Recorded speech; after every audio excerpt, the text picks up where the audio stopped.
Swastiastu, di adik-adik kembali bertemu dengan saya. Nah, jadi kita ada di mata pelajaran yang berbeda. Jadi kita sekarang ada di mata pelajaran dasar desain grafis dan sudah memasuki pertemuan ketiga. Nah, namun adik-adik, untuk yang perlu adik-adik ketahui, jadi sama seperti mata pelajaran Siskom D3, kita sudah berhasil sudah melewati satu bab seperti itu ya.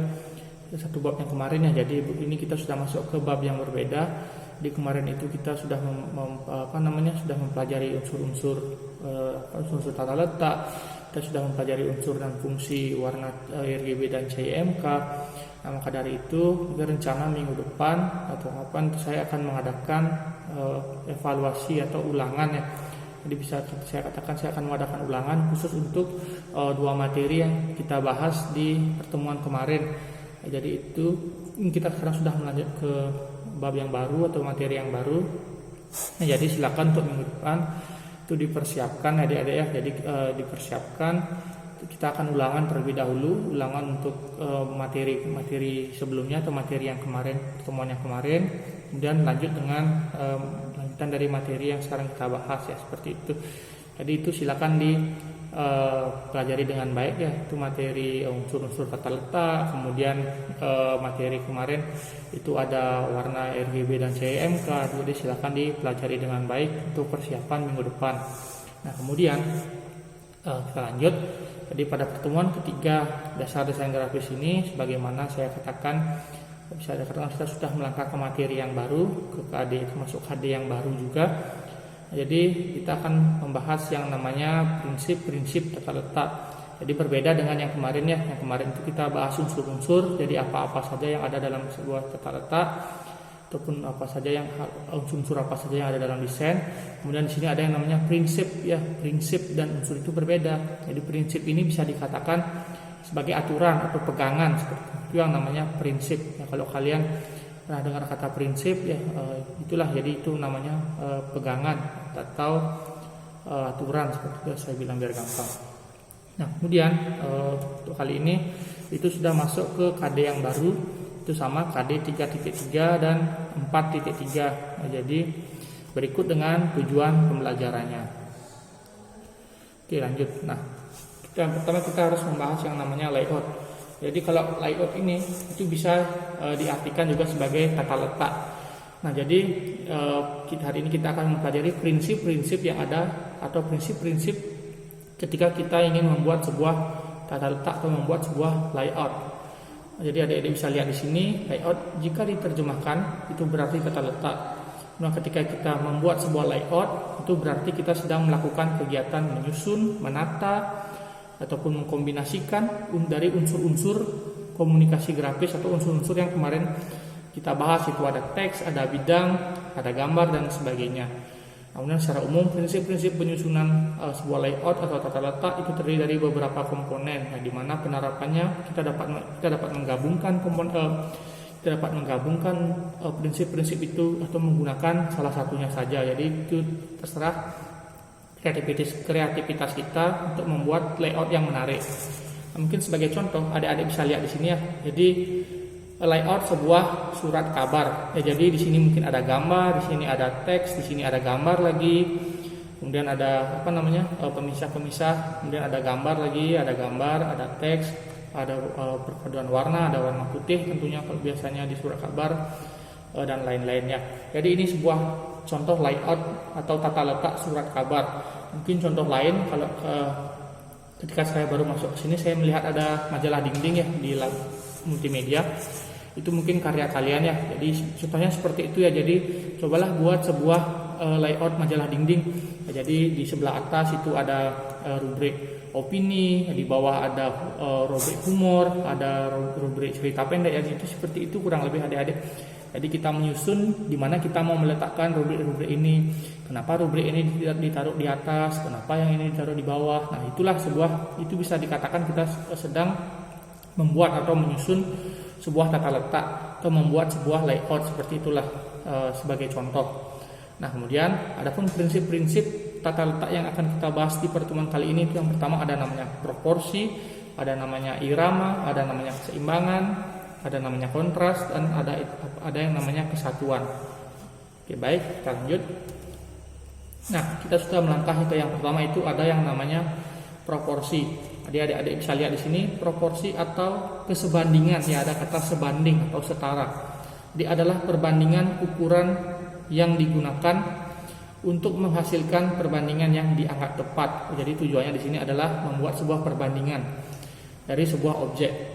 Pada dasarnya juga merupakan perbandingan secara matematis ya. Jadi kalau adik-adik ketahui, proporsi ini juga untuk membuat sebuah proporsi yang bagus atau membuat sebuah perbandingan dan ukuran yang bagus, itu proporsi ini sebenarnya bisa dikatakan juga mengukur atau membanding dengan perhitungan matematis ya. Jadi seperti itu. Nah, sebagai contoh perbandingan proporsi ini, adik-adik bisa lihat di sini itu ada gambar, ini menggambarkan orang ya. Nah, jadi adik-adik bisa lihat untuk gambar yang sebelah kiri itu dikatakan proporsional ya, karena sesuai mulai dari bentuk kepala, bentuk badan, tangan dan lainnya. Nah, kalau yang sebelah kanan itu dianggap tidak proporsional atau kebesaran kepala ya. Jadi besar kepala, bukan sombong ya, tapi besar kepala. Adik-adik bisa lihat besar kepalanya itu hampir menyamai besar badannya. Nah, jadi itu dikatakan tidak proporsional ya. Jadi tidak sesuai ya, karena ini kebesaran kepala. Kalau kita lihat di gambar mungkin seperti rasanya oke-oke saja, tapi kalau ini kenyataan itu akan terlihat sangat aneh. Jadi yang benar itu adalah disesuaikan atau sebanding ya, atau dibandingkan ya. Jadi kalau kepala dibandingkan dengan badan, otomatis badan itu harus lebih besar, maka kepalanya harus menyesuaikan, dan ataupun sebaliknya seperti itu ya. Jadi itu yang dikatakan kesebandingan namanya ya.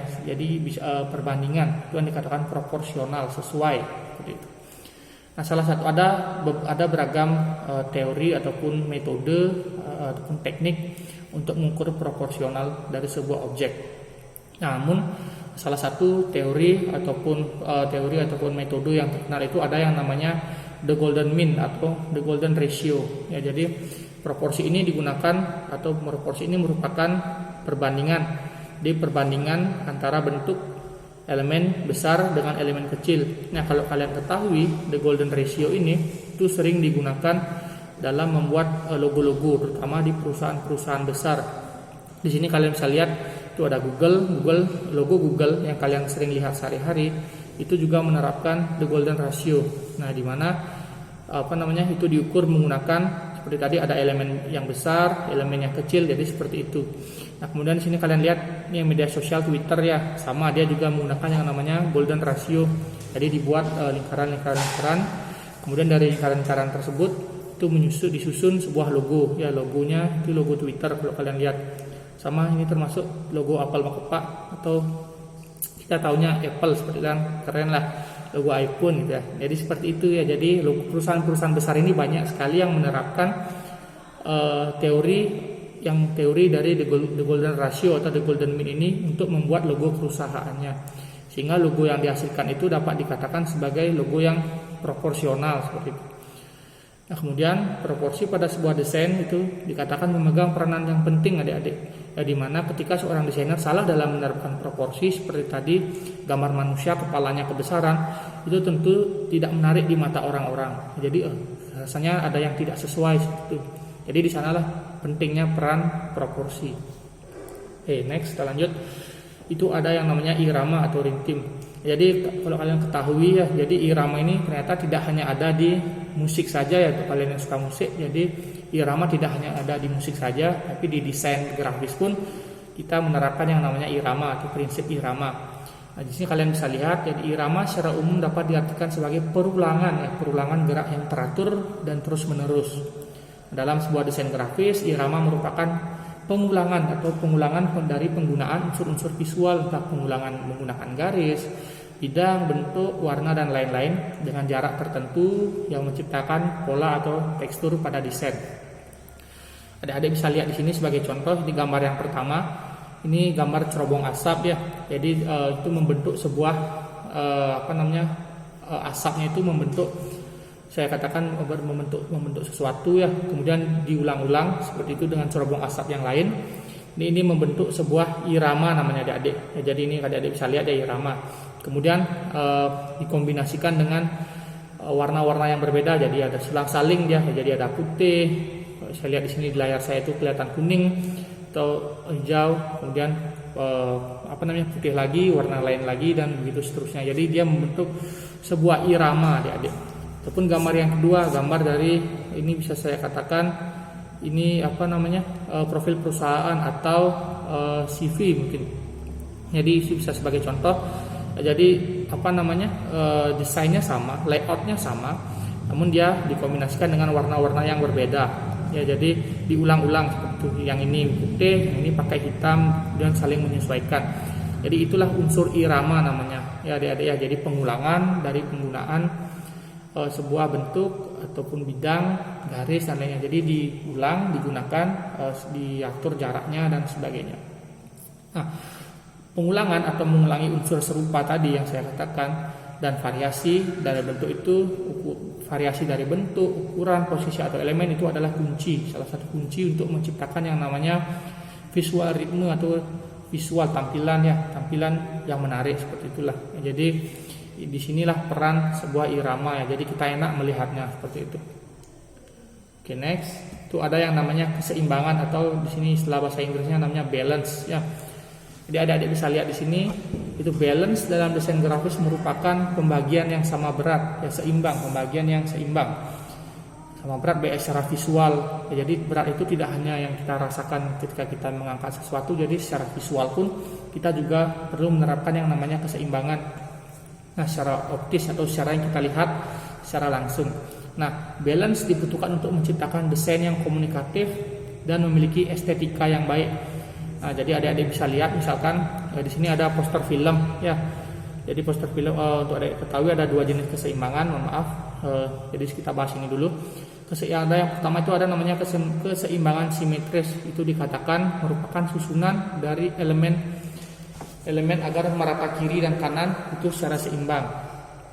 Kemudian kalau kalian lihat ini sebagai contohnya, jadi sebuah poster film ya, jadi di sebelah kiri dan kanannya itu seimbang ya, jadi itu namanya keseimbangan simetris ya. Jadi misalkan ini salah satu tokoh, kemudian tokoh yang kedua itu sama, posisinya sama dalam artian seimbang.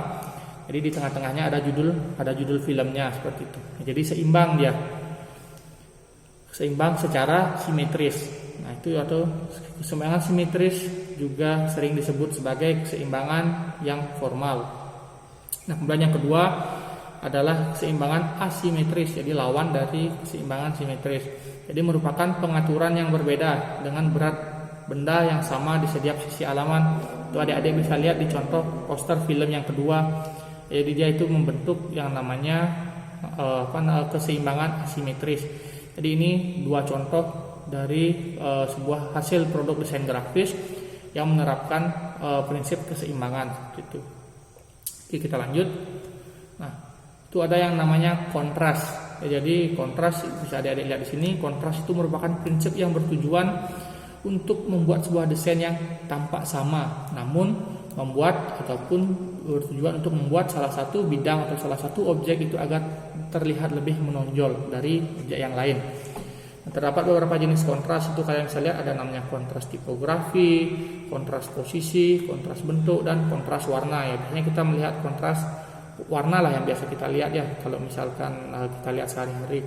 Jadi peran kontras di sini pada sebuah desain itu dapat menambah daya tarik ya, karena tadi bagian yang ingin ditonjolkan oleh desain dengan menerapkan prinsip kontras ini, jadi dia menonjolkan salah satu objek dari objek lain itu, sehingga itu dapat menambah daya tarik ya. Jadi yang mana yang merupakan objek utama pada desain kita itu kita tonjolkan, jadi otomatis orang yang melihat akan fokus ke sana dan tampilannya bisa menjadi lebih menarik atau menghasilkan tampilan visual yang menarik bagi orang-orang yang melihat atau bagi audiens. Nah, mungkin seperti ini. Jadi gambar contohnya ini, jadi dia menaruh pin putih itu di depan, kemudian yang lain yang di belakang itu agak dimainkan kontrasnya, agak digelapin, tapi yang paling depan ini sangat menonjol dan atau kontrasnya dinaikkan, terang sekali yang di depan kalau dibandingkan dengan yang belakang yang agak gelap. Jadi ini permainannya supaya sehingga apa yang dihasilkan itu terlihat lebih menarik, dan kita sebagai audiens juga fokus dengan objek utama yang ingin ditonjolkan dari prinsip kontras ini, seperti itu.